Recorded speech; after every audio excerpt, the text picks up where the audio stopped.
I'm so grateful to be invited in this occasion, and I'm so sorry that I was not able to attend physically, which I very much wanted to do so. But let me use this opportunity to contribute as little as I could do by using this way. Let me start it with the memory of mine in 1987. In 1987, when I submitted my proposal to study Hazaras in Afghanistan, I remember that my dear supervisor, Dr. Scott Jones, asked me to prepare or to add around 18 references on the Hazaras. And he gave me 6 months to do so. In around 6 months, hard working from 5 to 9, I was going between Oxford to London in the office library and many other offices and many different archives, and libraries. Finally, I came up with 12 references after 6 months, and of which 4 only focused on the Hazaras, and 8 was referred to Hazaras as footnote or as a passage. That was the Hazara studies in 1987.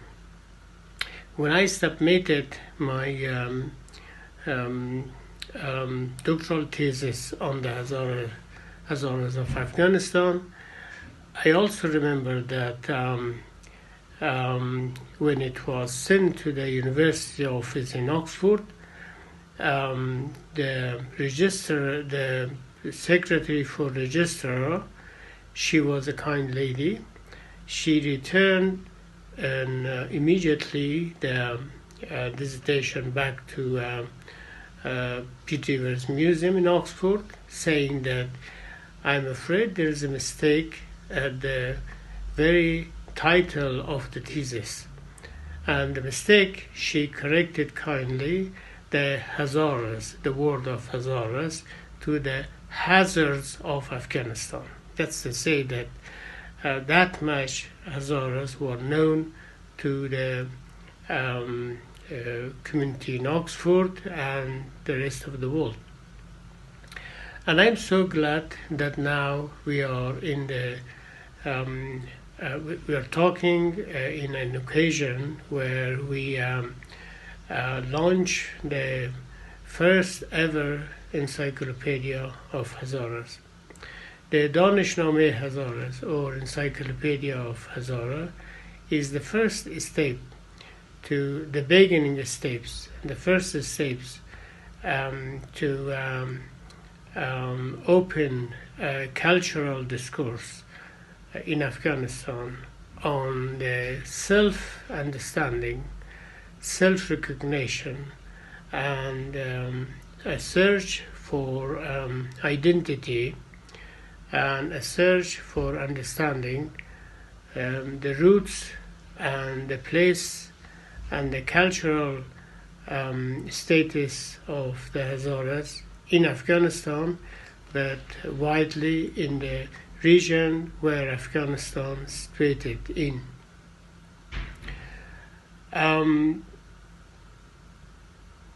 The diaspora, Afghanistan diaspora in the world, particularly the Hazara diaspora, the most important thing they need is the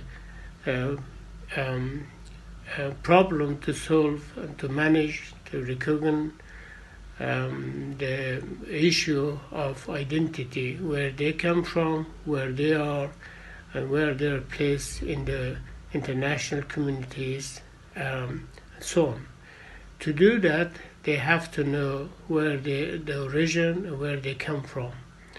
That is what happened in 142 years to remove the Hazaras, to dismantle anything to do with the Hazara as culture, as a community, as a human group in this country, that's to say in Afghanistan. The Encyclopedia of Hazara is simply an identity, a cultural, historical, social, political, economic identity of the Hazara groups, where they, after 142 years, since 1980, they come up, they return back to the history much stronger and much well-equipped culturally. This will produce a very positive feedback for all of us in any part of the world, belong to any community or group or ethnicity, that culture is the most important thing in the survival of mankind, and as the smallest section as an ethnic group as well. The other 2 points I would like to suggest is that, number one, this has to be translated into English and other major languages around the world. That is to say that we should invite and we should ask international scholars to participate and to take part in this fantastic initiatives done by a group of young Hazara scholars. The second thing is that we have to find funding and establish the Hazara Foundation or Encyclopedia Hazara Foundation, whatever under the name of, to manage to go for other volumes, for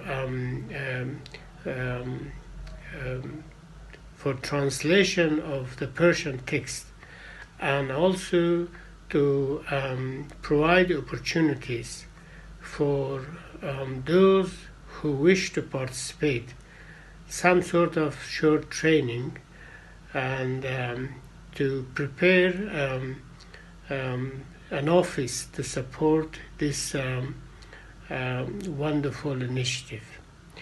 I would very much happy to see that gradually there is an international acknowledge and recognition for this great work.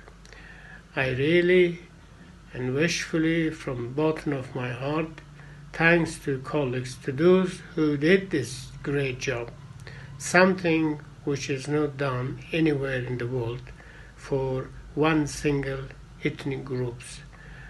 This is something could be used for other groups. Could be also used to understand Afghanistan, to understand the region, to understand the very root of civilization and civil societies in this part of the world. Culture is something which brings us all together, provide a society where we could live together, work together, and be happy together. Thank you very much for inviting me. All the best to those who prepared this occasion. And thanks to Vienna that been active in the last year in relation to the issues of Afghanistan. All the best. Thank you.